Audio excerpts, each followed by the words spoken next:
வாங்க மக்களே, வாங்க. வணக்கம். பாருங்க மக்களே, பிரியாணி செய்கிறேன். பாருங்க எப்படி செய்யணும்னு நான் காட்டுறேன்.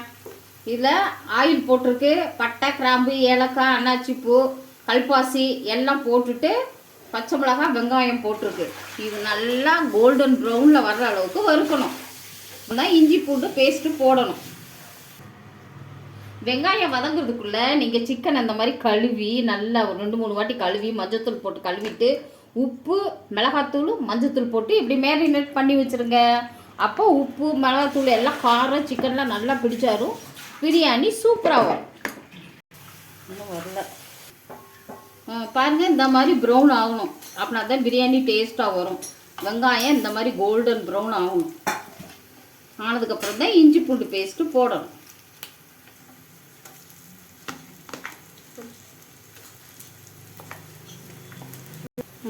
ரெண்டு ஸ்பூன் இஞ்சி பூண்டு பேஸ்ட்டு போட்டுருங்க.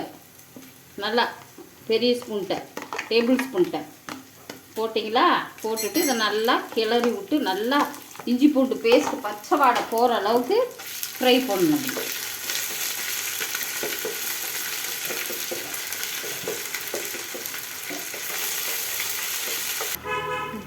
2 கைப்பிடி புதினா, இது 1 கைப்பிடி, இது 2 கைப்பிடி.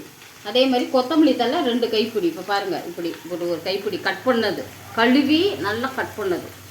இது 1 கைப்பிடி, இது 1 கைப்பிடி. இதை நல்லா போட்டுட்டு நல்லா இந்த புதிய இஞ்சி பூண்டு பேஸ்ட் கூடயே இதை நல்லா ஃப்ரை பண்ணிடணும். நல்லா வதக்கணும். நல்லா கிண்டணும் இதை. பாருங்கள் பாருங்கள் எப்படி வதங்குது பாருங்கள்.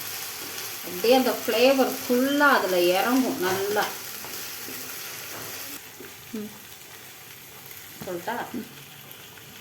இப்போ பாருங்கள், இது நல்லா புதினா கொத்தமல்லி தழை நல்லா சாஃப்டாக ஆயிடுச்சு. ஒரு மாதிரி சொங்கின்னு ஆகிடும். அப்புறமா நீங்கள் 1 கிலோ, இது ரைஸ்க்கு நான் சொல்கிறது 1 கிலோ ரைஸ்க்கு வெங்காயம் வந்து 4 பெரிய வெங்காயம், 5 பச்சை மிளகாய், இஞ்சி பூண்டு பேஸ்ட்டு 2 டீஸ்பூன், புதினா கொத்தமல்லி தழை 2 கை போட்டுட்டு 4 தக்காளி, 1 கிலோவுக்கு 4 தக்காளி போதும். குட்டி குட்டி தக்காளி, ரொம்ப பெருசு இல்லை, இந்த சைஸ் தக்காளி 4. சரிங்களா? இதை கட் பண்ணி வச்சுருக்கேன். இப்போ இதை போட்டுருவோம். இது போட்டுட்டு கொஞ்சம் உப்பு போட்டோம்னா இந்த தக்காளி சாஃப்டாக வதங்கிடும். கொஞ்சோண்டு நாங்கள் காஷ்மீர் சால்ட்டு யூஸ் பண்ணுறோம், பிங்க் சால்ட். நீங்களும் யூஸ் பண்ணுங்கள், உங்கள் ஹெல்த்துக்கு நல்லது. இது ஒரு 2 நிமிஷம் வதங்கினா போதும். நம்ம அடுத்து சிக்கனை போட்டுறணும். ஒரு 2 நிமிஷம் மூடி வச்சோம்னா தக்காளி வதங்கிடும். இப்போ பாருங்கள், ஓரளவுக்கு வதங்கிடுச்சு, சாஃப்டாகிடுச்சு தக்காளி. இப்போ நம்ம சிக்கனை போட்டுடலாம். நம்ம எல்லாம் பிரட்டி வச்சுருந்த சிக்கனை போட்டுறோம்.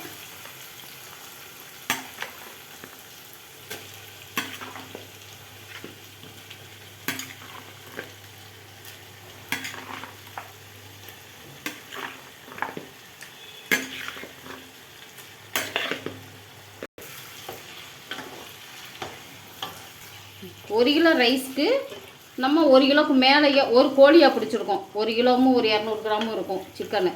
அப்படி நிறையா இருந்தால் தான் நல்லாயிருக்கும் டேஸ்ட்டாக. அதனால் 1 கிலோ ரைஸுக்கு 1.25 கிலோ சிக்கன் போடுறோம்.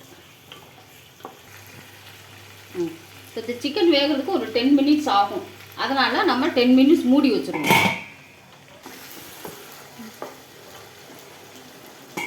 அப்பப்போ மூடியை எடுத்துகிட்டு கிண்டி விட்டுக்கணும், இல்லைன்னா அடி பிடிச்சிரும். அதனால் அப்பப்போ மூடியை எடுத்துகிட்டு இப்படி கிண்டி விட்டுருங்க. கிண்டி விட்டதுக்கப்புறமா இப்போ ஓரளவுக்கு ஆயிடுச்சு, ஒரு 5 நிமிஷம். இந்த சிக்கன் 5 நிமிஷம் வெந்திருக்கு. நம்ம இது கூட மசாலா போட்டுருவோம். இது வந்து பிரியாணி மசாலா, நாங்கள் வீட்டிலே பண்ணது. நீங்கள் உங்களுக்கு என்ன மசாலா பிடிக்குமோ அதை நீங்கள் போட்டுக்கலாம். எவ்வளோ ஸ்பூன் வேணுமோ. எங்களுக்கு கொஞ்சம் 1 கிலோன்னா அட்லீஸ்ட் ஒரு 3 ஸ்பூனாவது போடணும். போட்டுருவோம். இப்போ நம்ம தயிர் பாருங்கள், 1 கப்பு தயிர் ஊற்றணும், ஒரு கிண்ண அளவு.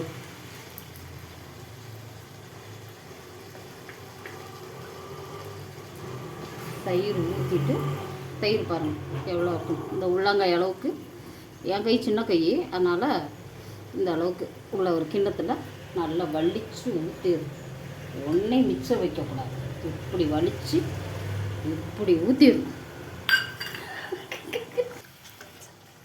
இப்போ இது கொஞ்சம் நேரம் தயிர் மசாலா எல்லாம் ஒன்றா சேர்ந்து கொஞ்சம் வேகட்டும். நம்ம அப்பப்போ கிண்டி விட்டுக்கலாம், மூடி வச்சிடலாம். சரி, இப்போ பார்த்தீங்கன்னா எல்லாம் ஓரளவுக்கு நல்லா வெந்துருச்சு. இப்போ நம்ம தண்ணி ஊற்றிக்கலாம், இல்லைன்னா அரிசியை போட்டு 2 பெரட்டிட்டு உப்பு பார்த்துக்கணும். கொஞ்சம் உப்பு போட்டுக்கலாம். இன்னும் கொஞ்சம் ஒரே டைமு பிரியாணியில் உப்பு போட முடியாது, நம்ம அப்பப்போ செக் பண்ணிக்கிறணும். ஏன்னா கூடிரும் குறைஞ்சிரும். லாஸ்ட்டாக உப்பு செக் பண்ணுறது நம்ம தண்ணியெல்லாம் ஊற்றுனதுக்கப்புறம் உப்பு செக் பண்ணிக்கலாம். இப்போ நம்ம அரிசியை போட்டு இது ஒரு விதமான பிரியாணி. இது நாங்கள் ஈரலை எடுத்து வச்சு சாப்பிடுவோம். இப்போ அரிசி போட்டுறோம். இது என்னோடய ஸ்டைல் பிரியாணி, நான் யாரையும் ஃபாலோ பண்ணல. நான் இப்படி தான் செய்வேன். தண்ணி ஊற்றி கொதிக்க வச்சு போடலாம். நான் அரிசியை கொஞ்சம் அதில் நல்லா அந்த மசாலையில் கொஞ்சம் நல்லா பெரட்டி விட்ருவேன். இப்படி கொஞ்சம் அது நல்லா அந்த அரிசி வந்து மசாலையில் நல்லா பிடிக்கணும். பிடிச்சதுக்கப்புறம் தான் நான் தண்ணி ஊற்றுவேன். ஆஃப் பண்ணிடுவேன். இப்போ பாருங்கள், இது நல்லா அரிசி வந்து அதில் மசாலையில் நல்லா ஃப்ரை ஆகணும். இப்படி அப்படியே நீங்கள் கிண்டிங்கன்னா அந்த மசாலா ஃபுல்லாக ரைஸில் இறங்கிடும். இறங்குனதுக்கு அப்புறமா நம்ம வந்து தண்ணி ஊற்றிக்கலாம். கொஞ்சம் காரம் பத்தலை, நான் மிளகாத்தூள் போட்டுக்கிறேன். பிரியாணி மசாலா போட்டு கொஞ்சம் மிளகாத்தூள், காரம் வேணுங்கிறவங்க இன்னும் கொஞ்சம் போட்டுக்கலாம். இப்போ நம்ம அரிசிக்கேற்ற தண்ணி ஊற்றிக்கலாம். இங்கே காமிங்க. இப்போ நான் சுடுதண்ணி வச்சுருக்கிறேன். நீங்கள் சுடுதண்ணி ஊற்றினா ஊற்றிக்கலாம், இல்லை பசு தண்ணி ஊற்றிக்கினாலும் ஊற்றிக்கலாம். 1 டம்ளர் அரிசிக்கு 2 டம்ளர் தண்ணி. இப்போ நீங்கள் பாஸ்மதி ரைஸ் போடுறீங்கன்னா 1க்கு 1.5 தான் ஊற்றணும். மற்ற ரைஸ்னால் 1க்கு 2 ஊற்றணும்.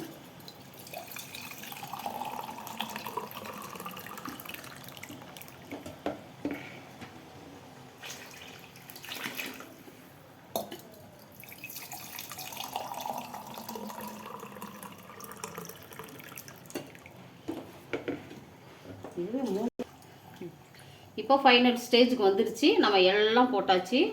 இப்போ உப்பு மட்டும் பார்க்கணும். இதுதான் ஃபைனல் உப்பு போடுறது. திருப்பிலாம் உப்பு போட முடியாது அரிசி வந்ததுக்கப்புறம். இப்போ இதை நம்ம நல்லா கிண்டி விட்டுட்டு இப்போ உப்பு காரம் நம்ம திருப்ப டெஸ்ட்டு, இது லாஸ்ட்டு. இப்போ நான் பார்க்குறேன். இப்போ வந்து உப்பு வந்து நம்ம இது டேஸ்ட் பண்ணும்போது கொஞ்சம் கரிக்கணும். அப்படின்னா தான் அரிசி வேகும்போது அந்த உப்பு கரெக்டாக அதில் போய் உட்காரும். இப்போ நமக்கு கரெக்டாக இருந்துச்சுன்னா உப்பு சாப்பிடும்போது சப்புன்னு இருக்கும். அதனால் இப்போ நம்ம இந்த தண்ணியோடு பண்ணும்போது கொஞ்சம் உப்பு கரிக்கணும்.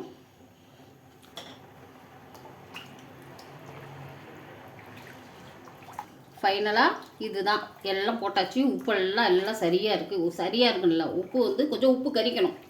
உப்பு கரிச்சாதான் வெந்து வரும்போது அந்த ரைஸு. இப்போ வந்து இதை நம்ம மூடி வச்சுருவோம். ஆனால் அப்பப்போ திறந்து பார்க்கணும், இல்லைன்னா அடி பிடிச்சிரும். இது வந்து நான்ஸ்டிக் பாத்திரம், அதனால் அடி பிடிக்காது. ஆனாலும் நான் திறந்து அப்பப்போ பார்த்துக்குவேன். இப்போ மூடி வச்சாச்சு. இப்போ பார்ப்போம். ஒரு கிண்டி விட்டுருவோம். கொதிச்சிட்ருக்கு. இன்னும் வேகணும். இன்னும் தண்ணியெல்லாம் வற்றி வரணும் நல்லா. அப்போ நம்ம ஸ்லோ பண்ணி வச்சிடலாம். இன்னும் கொஞ்சம் தண்ணி இருக்குது, அதனால் கொதிக்கட்டும். நம்ம கிண்டி விட்டுட்டோம். இப்போ நம்ம ரைத்தா பண்ணிடுவோம். அதை பார்த்துருவோம் ரைத்தா கையோட. இப்போ நம்ம பார்ப்போம் பிரியாணி. பார்த்தீங்களா, தண்ணியெல்லாம் வற்றிடுச்சு.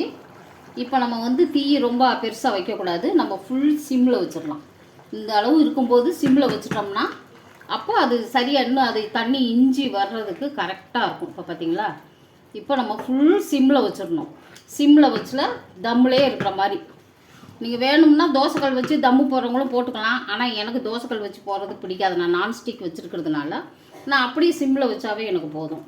நீங்கள் விறகடுப்பு அந்த மாதிரி செய்கிறவங்கன்னா தீயை ஆஃப் பண்ணிவிட்டு கங்கில் அப்படியே அனல்லையே நீங்கள் போட்டுக்கலாம். இப்போ பார்த்தீங்களா, இப்போ சிம்மில் வைக்கும்போது இது நல்லா வெந்து தண்ணி எல்லாம் ஃபுல்லாக இஞ்சிடும். ஃபுல் சிம்மு பண்ணிடணும். லாஸ்ட்டில் வெந்துடும், நம்ம பார்த்துக்கலாம். ஃபுல் சிம்மில் பண்ணியாச்சு ஃபுல்லாக.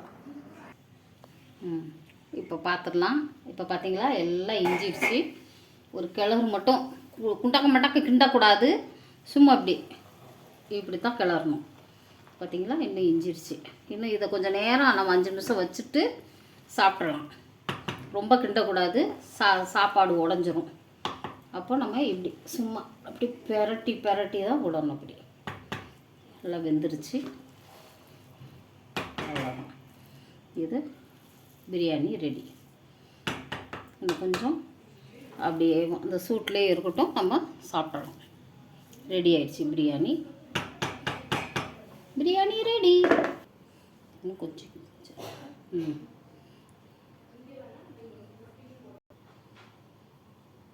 சாப்பிட்டு பாருங்க. Wow, yummy. வாங்க மக்களே, இதுதான் final. Biryani ready. Stella style biryani ready. ரைத்தாவும் ரெடி. இப்போ நம்ம பிரியாணி ரைத்தாவும் சாப்பிடலாம்.